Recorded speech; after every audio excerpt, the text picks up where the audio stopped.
नमस्कार. मी डॉक्टर संजीवनी मुळे. आतापर्यंत आपण ज्योतिष्याचे 10 लेक्चर ऐकले बघ. पण मला ज्योतिषासोबत साहित्याची आवड आहे. मी ललित लेख लिहिते. ललित लेखामध्ये काय असतं की साहित्यामधला हा एक विशेष प्रकार आहे. याच्यामध्ये उपमा अलंकाराची आणि ते विश्लेषण करण्याची पद्धत एक वेगळीच असते. आता तुम्हाला याच्यातनं कळेलच. तर आज आपण 10 लेक्चर असे घेणार आहोत. ते ललित लेखावर आहे आणि त्याला आपण अभिवाचन म्हणून घेणार आहे. कारण एवढे मोठे लेख आहे की आपल्याला ते अभिवाचनच करावे लागते. त्यामुळे आज आपण अभिवाचनाने ललित लेख संग्रहाची माझी 2 पुस्तकं ललित लेखावर प्रकाशित झाली आणि ती खूप लोकप्रिय झाली. त्यामुळे मला ते रेकॉर्डिंग करायची इच्छा झाली आणि ते मी करते. आजचा आपला विषय आहे कृष्णाची राधा. आता राधेबद्दल सगळ्यांनाच माहित आहे, पण कृष्णाची राधा कशी होती, तिच्याबद्दलचं माझ्या मनातलं तिचं प्रतिबिंब कसं, हे सांगण्याचा माझा प्रयत्न आहे. कृष्ण एक पौराणिक दैवत्व मिळालेलं व्यक्तिमत्व आहे. त्याची ती रसिकता, त्याचा तो आनंदीपणा, योगी, ज्ञानी आणि अनेक गोपिकांना वेड लावण्याचं त्याचं व्यक्तिमत्व. या व्यक्तिमत्वाच्या मागे लाखो गोपिका फिरायच्या आणि कृष्णाच्या भोवती जीवनाचा आनंद घ्यायच्या. अशा या कृष्णाची मूर्ती माझ्या डोळ्यासमोर आली की माझे विचार सुरू होतात. खर तर राधा कृष्णापेक्षा वयाने मोठी, कृष्णावर अतिशय प्रेम करणारी, त्याला जवळून त्याला ओळखणारी, वेड्यागत तो दिसला नाही तर स्वैर बाहेर फिरणारी अशी ही राधा, त्याच्या आठवणीत दिवस रात्र डुबणारी, स्वतःचे घर, स्वतःच अस्तित्व विसरून रममाण झालेली अशी ती प्रेयसी राधा. प्रेम म्हणजे काय हो? व्यावहारिक प्रेम नाही, तर विसरून जर त्या व्यक्तिमत्वात आपण रममाण झालो त्याला आपण प्रेम म्हणतो. कृष्णाचं लोभ स्वरूप डोळ्यात साठवून ठेवून कृष्णाच्या लीला, त्याच्या खोड्या ती आनंदाने बघत असे आणि त्याचा आनंद उपभोगत असे. त्याचे खळखळते हसणे मनापासून बघणारे, प्रत्येक क्षणांनी तिच्या हृदयाच्या तारा झंकृत होतात. कृष्ण म्हणजे राधाचा देव. कृष्ण म्हणजे राधाचा देव, राधेचे दैवत, राधाची आतुरता, राधाची विकलता, राधाच्या हृदयातील बसलेली कृष्णाची तस्वीर आणि तिचं ते वेड्यागत वागणं. वेड्यागत वागणता तिला पडलेला जगाचा विसर. इतकं सर्वसंग परिपूर्ण प्रेम करणं सहज शक्य असतं का हो मानवाला? म्हणूनच ती अमर झाली बघा. मग इतक्या गोपिका कृष्णाच्या मागे असताना तिला विरह झाला नसेल का?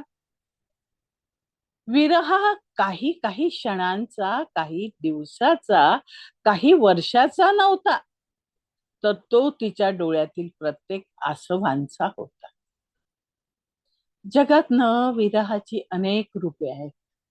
जगात विरहाची अनेक रूपे आहेत. कधी प्रियकर गावाला जातो, कधी 8-10 दिवस दिसतच नाही, तर कधी मुद्दामच खोडकरपणा करून भेटत नाही, कधी प्रेयसीची गंमत बघत खट्याळ हसतो.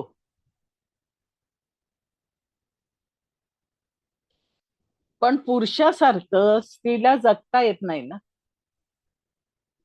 हृदयाचे सौदे असे पटापट करणे हे स्त्री करता अशक्य असतात. पहिलीला विसरून दुसऱ्यासोबत फिरणे आजकालच्या पुरुषांना सहज शक्य असलं तरी पौराणिक कथेत पण कृष्ण राधेला समजावताना आपल्याला अनेक उदाहरणं आढळतील. पण तिच्या मनाचा मौल्यवान ठेवा अमृत कृष्णानं त्याला शेअर करणं तिला आवडत नसे बरं. ती सारखा गोपिका सोबत फिरतो, सारखा इकडे जातो.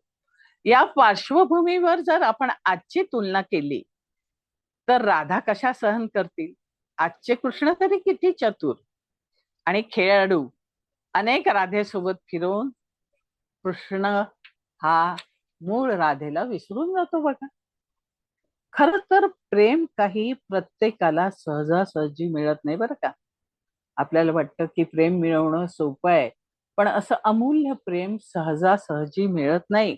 काहींना तर वर्षोनवर्ष प्रतीक्षा करावी लागते. पण साधं प्रेम, प्रेमाचा स्पर्श, प्रेमाची अति उच्च पातळी गाठता येत नाही. प्रेम म्हणजे काय हो? अमूल्य ठेवा आहे. सोबत राहणे, मित्रासारखे राहणे, फिरणे, पतीपत्नी असणे, त्यांच्यात प्रेम असणे, ही गोष्ट वेगळी. पण राधेचं प्रेम राधेचंच प्रेम आहे. ते सहजासहजी कोणाला मिळत नाही. तर साधी तात्पुरती प्रेम करणारी व्यक्ती पण मिळत नाही हो.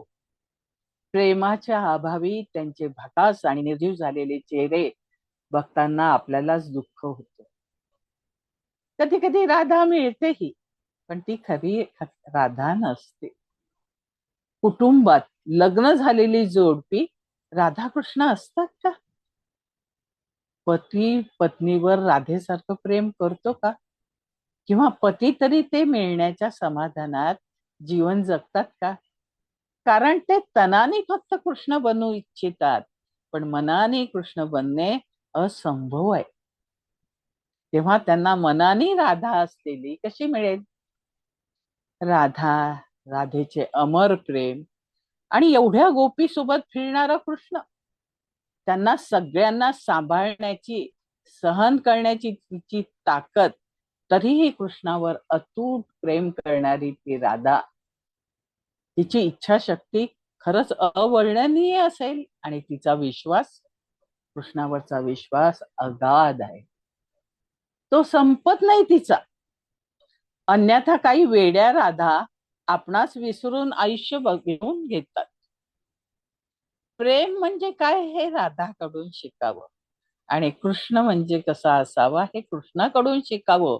कुठल्याही परिस्थितीत, मग तो कृष्ण कुठे का असेना, राधा ही त्याचीच होती. त्याच्यावर निस्सीम प्रेम करायची. म्हणूनच राधाकृष्णाची अमर प्रेम कथा झाली की नाही. जसं प्रेम मिळणं कठीण असतं ना, तसं असं प्रेम कळणं पण कठीण असतं. मोह मायामध्ये माणूस अटकतो आणि खऱ्या प्रेमाला विसरतो.